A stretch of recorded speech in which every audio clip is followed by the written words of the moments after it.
काल देशाचे पंतप्रधान मोदी साहेबांनी देशातल्या अनेक राज्यातल्या मुख्यमंत्र्यांची व्हीसी घेतलेली होती. कोरोनाच्या संदर्भातली पार्श्वभूमी, त्याचा आढावा घेणं आणि काय सध्या कोरोनाच्या बाबतीमध्ये देश पातळीवर चाललेले आहेत त्याची, आणि त्यामध्ये आपण जे आत्ता जो प्रश्न विचारला तशा प्रकारचं वक्तव्य केलं असं माझ्या पण ऐकण्यामध्ये आलेलं आहे. त्याबद्दल राज्याचे प्रमुख या नात्याने त्यांनी वर्षावरनं त्या व्हीसीमध्ये ते जॉईन झाले होते. काल मी दिवसभर मंत्रालयामध्ये होतो, परंतु त्या संदर्भामध्ये साधारण GSTचे किती पैसे अजून येणं बाकी आहे, कारण आता GST 5 वर्षाच्या करता ठरलेलं होतं, तो विषय संपलेला आहे. परंतु काही राहिलेले पैसे हे पुढच्या काही 2-3 महिन्यामध्ये येतील असा माझा स्वतःचा अंदाज आहे. आता हे सगळं होत असताना पंतप्रधानांनी त्याच्यामध्ये पेट्रोल डिझेलच्या बद्दलचा पण उल्लेख केला की बाबा हे जे टॅक्स आहेत ते मोठ्या प्रमाणावर किमती वाढत आहेत आणि त्याच्यामुळं पेट्रोल डिझेलचे दर पण वाढतोय. आम्ही यावेळेसच्या अर्थसंकल्पामध्ये कुठलाही नवीन टॅक्स न लावता आपण गॅसवरचा टॅक्स कमी करण्याचा निर्णय घेतला. 13.5%वरचा 3%वर आणला. त्याच्यात राज्य सरकारला साधारण 1,000 कोटी रुपयाचा जो टॅक्स तिजोरीत येणार होता तो यायचा बंद झालं. म्हणजे तेवढा रिलीफ हा राज्य सरकारने राज्यातल्या रिक्षा चालक, टॅक्सी चालक, महिला, गॅस घरगुती गॅस वापरणाऱ्या ह्या सगळ्यांना मिळून दिला. आता ह्यामध्ये पेट्रोल आणि डिझेलचा पण उल्लेख तिथं केला गेलेला आहे. मला काल काही सहकारी मित्रांनी विचारलं, त्या संदर्भामध्ये कुठलेही अशा प्रकारचे टॅक्सेसचे निर्णय होतात ते सगळेजण एकमताने घेत असतात. त्याबद्दल आज आता आमची कॅबिनेट आहे. कॅबिनेटमध्ये हा काही विषय नाही, पण काही महत्त्वाचे तातडीचे विषय असले तर त्याच्याबद्दलची चर्चा होऊ शकते. आता आजचे विषय संपल्यानंतर त्या संदर्भामध्ये साधारण मुख्यमंत्री पण आम्हाला सांगतील की कालच्या व्हीसीमध्ये काय झालं, कारण कालच्या व्हीसीला मुख्यमंत्री होते, राजेश टोपे होते, चीफ सेक्रेटरी होते आणि मग व्यास आणि बाकीचे संबंधित अधिकारी होते. परंतु मंत्रिमंडळामधल्यापैकी हे दोघं होते अशी माझी माहिती आहे. तर आज त्याच्या संदर्भामध्ये आम्ही विचारू किंवा काल काय चर्चा झाली आणि त्याच्या संदर्भात पुढची काय लाईन ऑफ ॲक्शन आहे ते राज्य सरकार ठरवेल. आज निर्णयाचा प्रश्न येत नाही. तुम्ही जो प्रश्न विचारला त्याबद्दल सांगितलं. आम्हाला यावेळेस गॅसवरचा रिलीफ द्यायचा आम्ही तो म्हणजे तेवढा निर्णय घेतलेला आहे. आणि बाकीच्या संदर्भामध्ये काय झालं आहे, पेट्रोलच्या बाबतीमध्ये मी पाहिलं आहे की पेट्रोल परदेशातनं आयात केल्यानंतर जो टॅक्स आहे त्यामध्ये केंद्र सरकारच्या टॅक्सपेक्षा थोडासा महाराष्ट्राचा टॅक्स जास्त आहे. त्याच्यात कदाचित चर्चा होऊ शकते की बाबा ह्याच्यात काही आपल्याला मार्ग काढता येईल का.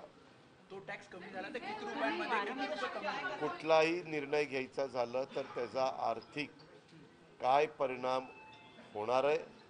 राज्य सरकारचा यंदाच्या वर्षीचा जो अर्थसंकल्प सादर केलेला आहे त्याच्यात आम्ही अंदाज व्यक्त करत असतो की ह्याच्यातनं अमक्यातून इतका टॅक्स येणार, दुसऱ्या ह्याच्यातनं इतका येणार, आणि मग त्याच्यावर आपण खर्च आणि बाकीचं सगळं वर्षभराचं संपूर्ण नियोजन करत असतो.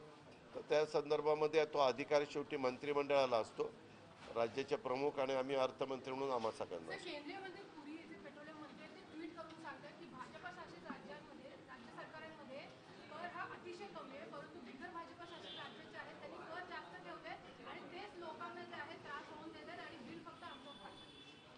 एक तर देशातल्या सगळ्यांनाच गोष्ट मान्य करावी लागेल की बाहेरनं ज्यावेळेस इंधन येतं त्याच्यावरचा टॅक्स केंद्र सरकार पहिला लावतं आणि त्या राज्यामध्ये ती राज्य सरकार लावतात. केंद्राने पण त्यांनी लावलेला पण टॅक्स मग कमी करावा.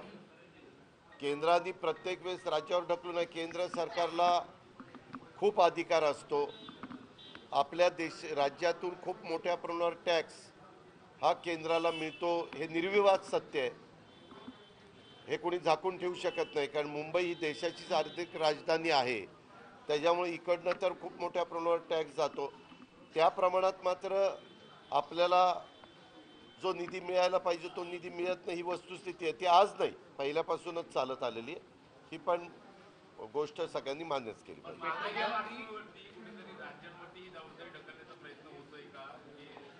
नाही नाही, आमचं काय म्हणणं आहे, आता वन नेशन वन टॅक्स ही संकल्पना GSTच्या निमित्तानं पुढं आली, तर त्याबद्दल केंद्र सरकारने पण टॅक्स लावत असताना बाबा हा पेट्रोल डिझेलला टॅक्स केंद्राचा आणि इथपर्यंतच राज्यांनी सगळ्यांनी लावावा, असं केलं तर सगळी राज्य मिळून त्याबद्दलचा निर्णय घेऊ शकतात. परंतु राज्यांना पण कारभार करायचा असतो, अर्थचक्राचा गाडा पुढे न्यायचा असतो. त्याच्यामुळं त्यांना कशातनं उत्पन्न मिळतं, आपल्याकडे उत्पन्न मिळणारे महत्त्वाच्या गोष्टी कुठल्या, एक तर GSTचा टॅक्स, दुसरा एक्साईजचा, तिसरा रेव्हेन्यूचा, असे ठराविकच डिपार्टमेंट आपल्याला टॅक्स मिळवून देणारे आहेत. ही वस्तुस्थिती सगळ्यांना मान्यच करावी लागेल.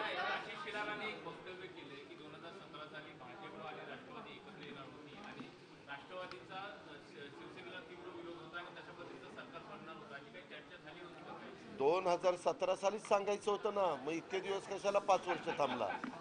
हे मला एक कळत नाही. आपण आता 2022 मध्ये 2017 साली असं आता मग 2017 साली आत्ताचे बरेचसे नेते इकडं तिकडं होते, मग त्यांचं वक्तव्य त्यावेळेस वेगळं होतं, आता वेगळं आहे. मागच्या अशा गोष्टी काढून मी तर आपल्याला नेहमी आव्हान करतो आणि आजही मी महाराष्ट्रातल्या जनतेला करीन किंवा महाराष्ट्रातले प्रश्न काय महत्त्वाचे आहेत ते पहिले बघूया. हे 2017ला असं झालं, 2012ला तसं झालं, 2010ला तसं झालं, ह्याच्यात कुणाला रस नाही आहे. आज काय आहे, आज आपल्या महत्त्वाच्या समस्या काय आहेत, आपल्या पुढं काय मूलभूत प्रश्न आहेत, ह्याच्याबद्दलची चर्चा झाली पाहिजे. कशाला, कशाबद्दल? आता जे काही वाद हनुमान चालीसेबद्दल निर्माण नाही नाही, मला एक सांगावं, राष्ट्रवादीची जर फूस असती तर पवार साहेबांना त्यांनी जातीवादी म्हटलं असतं. साधं गणित आहे, किती म्हणजे साध्या एखाद्या माणसाला विचारलं तरी तो उत्तर देईल. आज ते भाषणं करत असताना टोटली ते भाजपवर टीका करत नाही, ते शिवसेनेवर, काँग्रेसवर आणि राष्ट्रवादी काँग्रेसवर ह्यांच्यावरच टीका करतात. आत्ताचा अजेंडा सन्माननीय राज ठाकरे साहेबांचा तो दिसतोय, मात्र लोकसभेला त्यांचा अजेंडा वेगळा होता. त्यावेळेस ते भाजपलाच त्यांनी टार्गेट केलेलं होतं. ही वस्तुस्थिती सगळ्यांना मान्यच करावी लागेल. त्यावेळेस त्यांनी काँग्रेसला आणि राष्ट्रवादीला टीका केली नव्हती, उलट आघाडीच्या उमेदवारांच्या डायरेक्ट नाही पण इनडायरेक्ट ते प्रचार सभा घेतल्या जात होत्या आणि त्याच्यामध्ये ते बोलत होते. त्याच्यामुळं आता तर ते क्लिअर ह्या महाविकास आघाडीच्या सरकारच्या विरोधामध्ये भूमिका घेऊन पुढे चाललेले आहेत. गोपीचंद पडळकरांनी एक आरोप लावलेला आहे कोणी? गोपीचंद पडळकरांनी एक आरोप लावलेला आहे की बँकांच्या निवडणुका घेतल्या जात आहेत आणि थकबाकीदार जे आहेत त्यांना मतदानाचा अधिकार दिला जाणार नाही. या सगळे जे ST कर्मचारी आहेत गेले 5 महिने संपावर होते, ते थकबाकीदार झाले, त्यांना मतदानाचा अधिकार मिळणार नाही. त्यामुळे कुठे ना कुठे ST कर्मचाऱ्यांना देशोधडीला लावण्याचं काम राष्ट्रवादी करते. मला एक कळत नाही हो ताई, बँकेची निवडणूक त्या त्या जिल्ह्यापुरती असती, त्या त्या एरियापुरती असती, त्याच्यात काही सगळेच थकबाकीदार असतात का? माझ्या माहितीप्रमाणे थकबाकीदाराला सहकाराच्या नियमाप्रमाणे उभं राहता येत नाही, सूचक किंवा अनुमोदक होता येत नाही, उमेदवार होता येत नाही. नीट ऐका, मत देता येत नाही असं माझ्या माहितीप्रमाणे नाही. कारण सभासद जो असतो तो थकबाकीदार असो किंवा तो विदाऊट थकबाकीदार असो, त्याला मत तर देता येतं, परंतु निवडणुकीला उभं राहताना कुणी उभं राहावं, सूचक अनुमोदक कुणी असावं, त्याच्यामध्ये काही नियम आहेत. तरी पण आपण म्हणतायत त्याची मी शहानिशा करतो, पण माझ्या माहितीप्रमाणे मी आत्ता सांगतो ती गोष्ट बरोबर आहे. आघाडी पुरस्कृत उमेदवार होत्या अमरावतीच्या, तेव्हा खरं तर काँग्रेस आणि आघाडी राष्ट्रवादीने त्यांना पाठिंबा दिला आणि आता ते तुमच्या विरोधातच बोलत आहे. कुठेतरी ही चूक झाली का त्यांना आघाडीने पाठीमागे 2014च्या निवडणुकीमध्ये नवनीत राणा ह्या राष्ट्रवादी काँग्रेस पक्षाच्या उमेदवार होत्या. त्याच्यानंतर त्यांचे पती रवी राणा हे राष्ट्रवादी काँग्रेस पुरस्कृत उमेदवार होते आमदारकीचे. 2019ला पुन्हा राष्ट्रवादी काँग्रेस पुरस्कृत रवी राणा उमेदवार होते आमदारकीचे आणि 2019ला मात्र आम्ही त्यांना पुरस्कृत केलेलं होतं. त्यांनी आमचं तिकीट न घेता ते म्हणलेले होते की बाबा मला तुम्ही सगळ्यांनी पुरस्कृत करा आणि त्या प्रकारे त्यावेळेस आम्ही पुरस्कृत केलेलं होतं आणि त्याच्यात त्यांचा विजय झालेला आपण सगळ्यांनी पाहिला. या चूक होत्या का? काय राष्ट्रवादीला नाही पश्चाताप नाही होतो का अशा नाही, लोकांना त्याच्यामध्ये पाठिंबा ऐका, देण्याचा? आता आपल्याकडं अजून तशा प्रकारची तपासणी आलेली नाही की उद्याच्याला आपण ह्यांना पुरस्कृत केलं म्हणजे ते आपल्याला कदापि सोडणार नाही. राजकारणामध्ये काही घडत असतं वेगवेगळे. आता कुणाला आयुष्यात वाटलं होतं का की कधी काळी काँग्रेस, राष्ट्रवादी काँग्रेस आणि शिवसेना यांचं सरकार येईल? असं कधीच कुणाला वाटलं नव्हतं, कारण विचारधारा प्रत्येकाची काय वगैरे सगळं माहिती आहे. परंतु कधी कधी अशा प्रकारचा परिस्थिती निर्माण होते की जे लोकांना वाटत नाही ते पण वाटायला लागेल अशा पद्धतीनं निर्णय होतात आणि हे आज नाही चाललेलं. तुम्ही NDAचा काळ आठवा, UPAचा काळ आठवा. मागे आत्ता ज्या ममता बॅनर्जी ह्या आक्रमकपणे भाजपला विरोध करतात त्या एकेकाळी भाजप आणि ममता बॅनर्जी बरोबर होत्या. तीच गोष्ट नितीश कुमारांच्या बाबतीत, ते कधी भाजपबरोबर असतात, कधी भाजपच्या विरोधात असतात. मागं त्यांनी निवडणुका लढवताना लालू प्रसाद यादवांचा पक्ष आणि नितीश कुमारांचा पक्ष अशा प्रकारच्या निवडणुका लढवलेल्या होत्या. पण नंतर काय झालं त्यांना माहिती, त्यांनी निर्णय घेतला आणि ते भाजपबरोबर गेले.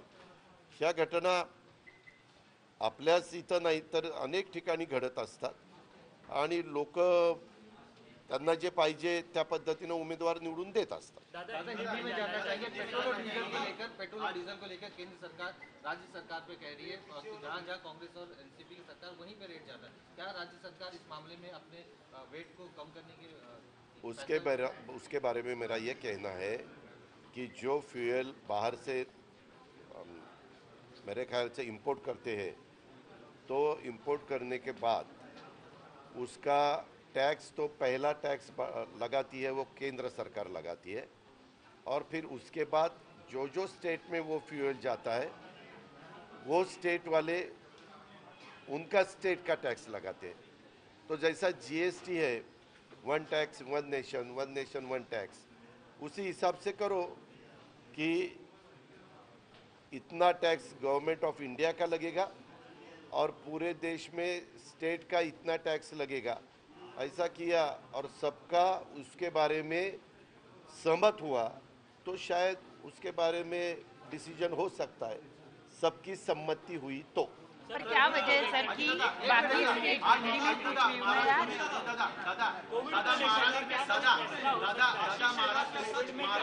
महाराष्ट्र में पेट्रोल पर 32 रुपए का कुछ टैक्स है और केंद्र का 1 रुपया कम है, तो राज्य सरकार आज उस बारे में कुछ सोच सकती है. आज कैबिनेट में बैठती है वो आज तो उसके बारे में थोड़ी बहुत चर्चा होगी क्योंकि कल जो बात हुई है PM की और बहुत से स्टेट के चीफ मिनिस्टर के साथ जो VC हुई, तो वो VC में क्या क्या हुआ, क्या क्या बातें हुई, क्या क्या रखा है, उनकी क्या अपेक्षा है, उनका क्या सुझाव है, ऐसे बहुत से कल सब्जेक्ट आए होंगे तो उसके बारे में चर्चा हो सकती है.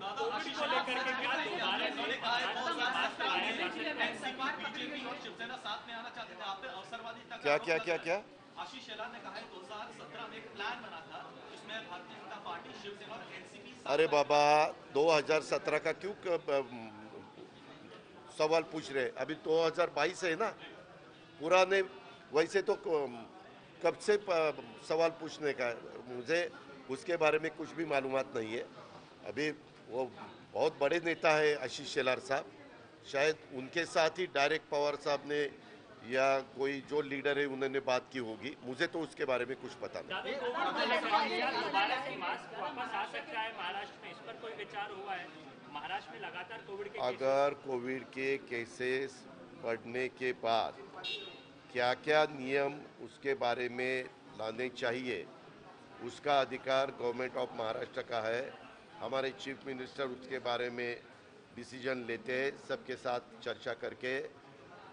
गुड़ी पाड़वा के दिन उन्होंने सब जो नियम थे वो हटाए थे, लेकिन कल प्राइम मिनिस्टर ने जो वीसी लिए वो वीसी में दिल्ली का सिचुएशन क्या है, महाराष्ट्र की क्या है, अलग अलग स्टेट की क्या है, उन्होंने क्या बताया है, अपने यहाँ स्टेट का एक टास्क फोर्स है उनका क्या कहना है, सेंट्रल का जो डिपार्टमेंट है या WHO हो तो उनका क्या WHO का कहना है, ऐसे सबके बारे में क्या क्या राय आई है उसके बारे में डिसीजन हो सकता है। यूपी में 11,000 से ज्यादा लाउड स्पीकर निकाले गए हैं, मंदिरों के भी मस्जिद के भी, वहां पर समन्वय करके ये सब काम किया गया है। तो महाराष्ट्र सरकार ऐसा क्यों नहीं कर पाई अब तक, क्योंकि ये विवाद महाराष्ट्र में लगातार बढ़ रहा है? क्या क्या नहीं, यूपी में क्या करना क्या नहीं करना वो अधिकार वहाँ के चीफ मिनिस्टर का है, वो तो सही है। अभी यहाँ हम बार बार बोल रहे हैं कि यहाँ अभी ये इशू निकालने की ज़रूरत क्या थी। हमारे महाराष्ट्र में हम शाहू फुले अंबेडकर जी का नाम लेते हैं, छत्रपति शिवाजी महाराज का नाम लेते हैं। उन्होंने हमेशा सब कास्ट को साथ लेके आगे जाने की कोशिश की है, ये तो सब महाराष्ट्र को पता है, तो उसी हिसाब से होना चाहिए। आज महाराष्ट्र के सामने अलग इशू है, महंगाई का इशू है, अभी बीच में कोयला पूरे देश में एनर्जी पावर सेक्टर में बहुत कम मिल रहा है, उसके बारे में इशू है। उसमें कैसे अपने को कंटिन्यू बिजली देने के लिए क्या क्या डिसीजन लेने पड़ते हैं वो लेने के लिए उसकी ज़रूरत है। ऐसे बहुत से इशू है, ये इशू छोड़ दिए और ये हनुमान चालीसा और भोंगा वही चालू आहे इनका। पण सर या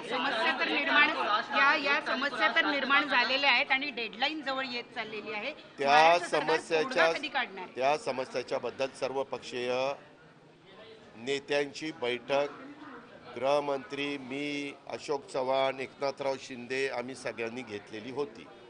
त्यामध्ये मनसे जर सोडलं तर बाकीचे जेवढे पक्ष हजर होते, बीजेपीने बहिष्कार घातला ते त्यांच्या नेत्यांनी सांगितलेलं आपण सगळ्यांनी पाहिलं, पण बाकीचे जेवढे पार्टीज होते त्या सगळ्यांनी सांगितलं, सगळ्यांनी किंवा ह्याच्यातनं कारण नसताना वातावरण खराब करू नका, जातीय सलोखा राखावा, सगळ्यांनी मिळून मिसळून काम करावं।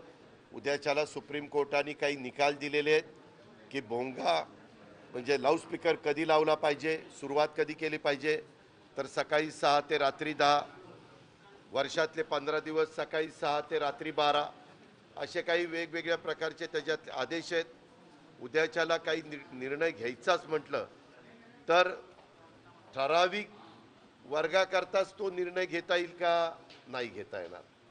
बाकीचे लगेच कोर्टामध्ये जातील, कोर्ट म्हणेल की तुम्हाला नियम सगळ्यांना सारखा, संविधान काय सांगतंय, कायदा काय सांगतोय, नियम काय सांगतात, त्यालाच डोळ्यासमोर ठेवून सुप्रीम कोर्ट असेल, हायकोर्ट असेल, सेशन कोर्ट असेल, हे सगळेजण निर्णय देत असतात।